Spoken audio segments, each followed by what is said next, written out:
Hola a todos, mi nombre es Gerardo Ferretis de León y soy educador. Esta es la lectura del libro Historia de la Pedagogía, de Abagnano y Bisalbergi. Parte 4. Surgimiento de la reflexión filosófica y sus primeras aplicaciones a la educación. Sección 13. La filosofía como iniciación. Los pitagóricos.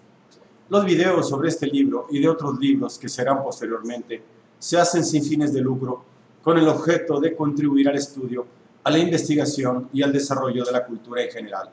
El texto tomado corresponde a la 9ª reimpresión de 1992 de la primera edición en español, publicada en 1964 por el Fondo de Cultura Económica. Si desea usted tener una copia de lo que aquí se lee, la puede solicitar en forma gratuita a gerardo-ferretis@hotmail.com. Saludo a mis amigos y amigas educadores de todo el mundo. Solicito disculpas anticipadas por los errores de lectura que pudieran cometerse. Espero sinceramente que les sea de utilidad. Tampico, Tamaulipas, México, a 10 de octubre de 2013. Comienza. Sección 13. La filosofía como iniciación. Los pitagóricos. Samos, isla de la Jonia, no distante de Mileto y Éfeso, fue el primer lugar de origen de una singular figura de profeta mago, Pitágoras, de quien poco se sabe, excepto que, habiéndose trasladado a Italia, fundó en Crotona una especie de escuela secta de carácter al mismo tiempo sapiencial, religioso y político, que se extendió con rapidez por otras ciudades de la Magna Grecia, donde en muchos casos asumió el poder político. Esto aconteció en los últimos decenios del siglo VI a.C.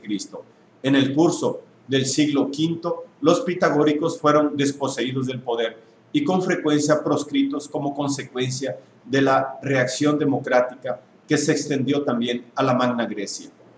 Por lo demás, esta circunstancia contribuía a difundir su doctrina, mantenida hasta entonces secreta, que se revelaba únicamente a los iniciados de la secta y exigía la vida en común, incluso, al parecer, la comunidad de bienes, y la observancia de un cierto número de reglas higiénicas y ascéticas que estaba prohibido modificar. Después de muerto, Pitágoras fue considerado por los adeptos de la secta como una especie de santo, y su doctrina se transmitía oralmente a los iniciados con el más absoluto respeto. Lo ha dicho él. Ipse dixit. Se consideraba como el argumento decisivo en favor de una tesis.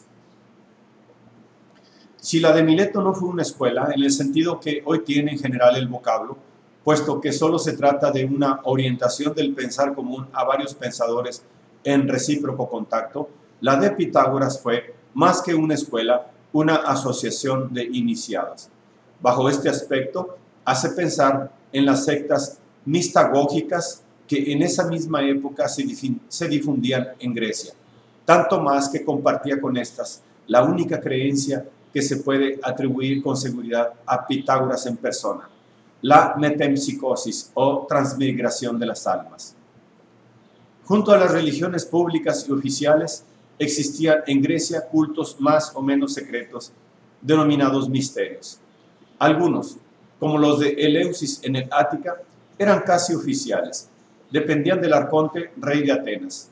Otros, sobre todo la doctrina órfica, no estaban ligados a ningún lugar determinado y constituían una verdadera religión sustancialmente diversa de la oficial. En efecto, mientras que ésta parecía preocuparse sobre todo por la salvación de la polis, la preocupación central del orfismo era el destino del alma individual, considerada inmortal y susceptible de reencarnar en muchas existencias de hombres y animales y de sufrir penas o vivir en bienaventuranza en lugares ultraterrenos. Como en los otros misterios, había en el orfismo ritos especiales de iniciación y otras ceremonias cuyo objeto era hacer que los iniciados se identificasen con Dionisos o Baco, es decir, a realizar en sí mismos el principio bueno, dado que, según las creencias teogónicas de los órficos, el género humano había surgido de las cenizas de los titanes fulminados por Zeus por haber devorado a Dionisos. A esto se debe que contengan en sí tanto el principio del mal y la violencia como el principio del bien. A este mismo mito responde la concepción órfica del cuerpo como prisión y tumba del alma. Al parecer, los misterios tenían un antiquísimo origen rural y por consiguiente eran anteriores a la religión olímpica, de carácter guerrero y aristocrático. Al refinarse, los primeros sustrajeron a la segunda ciertos elementos útiles, penetraron particularmente con el orfismo en todas las clases sociales y llegaron, siempre con el orfismo, a desarrollar el concepto de la interioridad, es decir, que las solas prácticas externas de iniciación no son suficientes y que para identificarse con el Dios se requiere una auténtica conversión interna.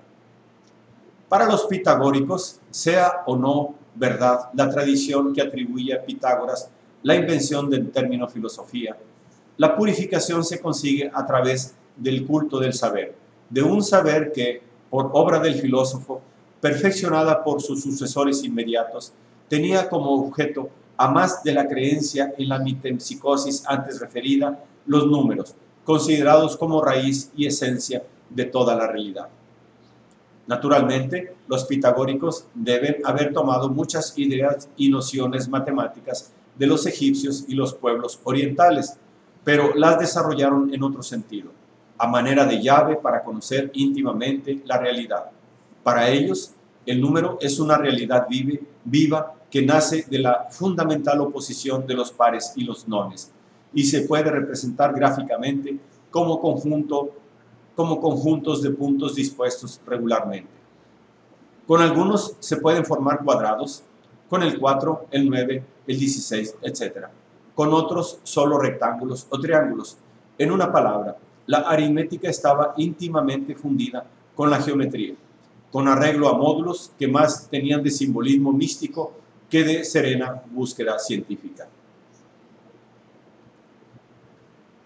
Observando la figura que representa la década, y como quiera que se la mire, nos demuestra que la década es 1 más 2 más 3 más 4, o sea, que se genera de los primeros 4 números naturales, llamados la tetráctida, o mejor aún, la santa tetráctida, en cuanto se la considera como fuente de toda realidad.